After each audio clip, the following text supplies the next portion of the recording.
My teacher told me a story one time of a man who was walking with his son in the park. And they're walking together, and his son looked at a crow in a tree. And he said, "Baba, what's that?" It's like a 2-year-old kid. Baba said, "It's a crow." And he said, "Baba, what's that?" And he said, "It's a crow." "Oh, okay." "Baba, what's that?" "It's a crow." "Oh, a crow. What's that?" "It's a crow." It went on for 10 minutes. He asked him 30 times, he counted. Dad kept a score, and he put it in his little journal. "My son, today we were walking in the park, asked me about a crow 30 times. It was the cutest thing in the world." 30 years go by. The son is not 2, the son is 32. Father calls him, "Son, can I come over?" "Dad, it's not a good time right now." "Son, just bear with me. I just need like 10 to 15 minutes. That's all I need. Just go for a drive. I need to talk to you about something."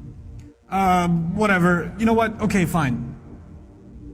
So he comes over, gets in the car, they go over, drive over to a park. "What's this about, Dad? Can you tell me quickly? I got things to do." "Just take a walk with me, son. It's okay." You take a walk. You see a crow in a tree. The dad says, "Son, what's that?" "Seriously, Father? It's a crow." "Oh, son, what's that?" "Is this a game? I have things to do, okay? It's a crow. You can't see, I just got you new glasses last month. Why is this happening to me? Dad, why are you so difficult? I don't understand what the problem is.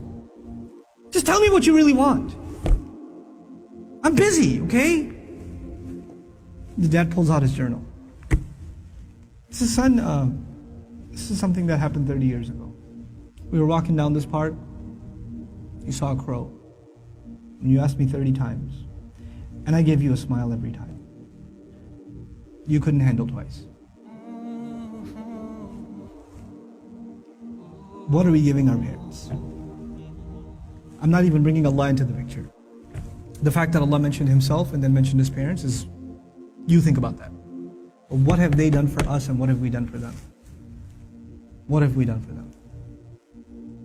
How many parents leave, like their children are in ICUs, and they stand there and hovering over this little glass box with a baby inside, 24 hours a day, 7 days a week, standing in a hospital, not even sitting down, standing in a hospital. Like feeding off of like vending machines. And that same kid grows up and doesn't have the time to call. That same kid. You know? How many mothers almost died giving birth?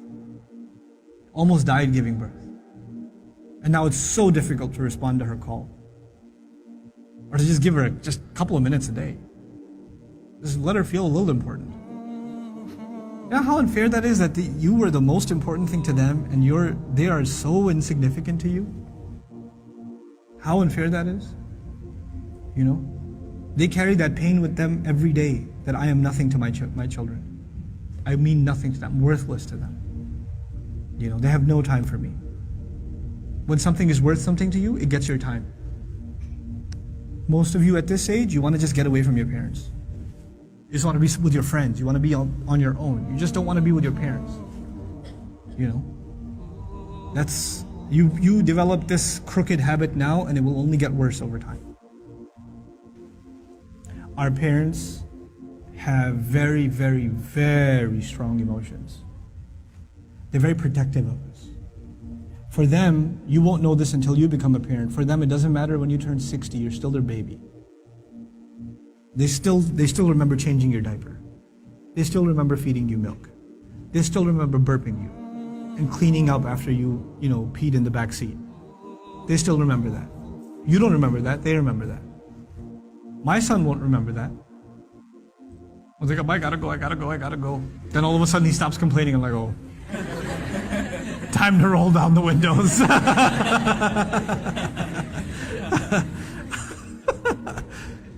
You know. Then he starts talking about what toy are we gonna get for Eid. I'm like, oh, okay. This has not been a good day for the car.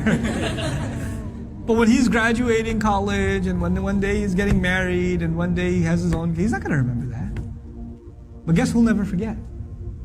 I'll never forget. I'll never forget carrying him into a bathroom, cleaning him up, changing his clothes. Abba, put the Spider-Man pajamas on. He won't remember any of that. I will. And that same kid, when he's talking back to me one day, when he's telling me, Dad, I just don't understand you, okay?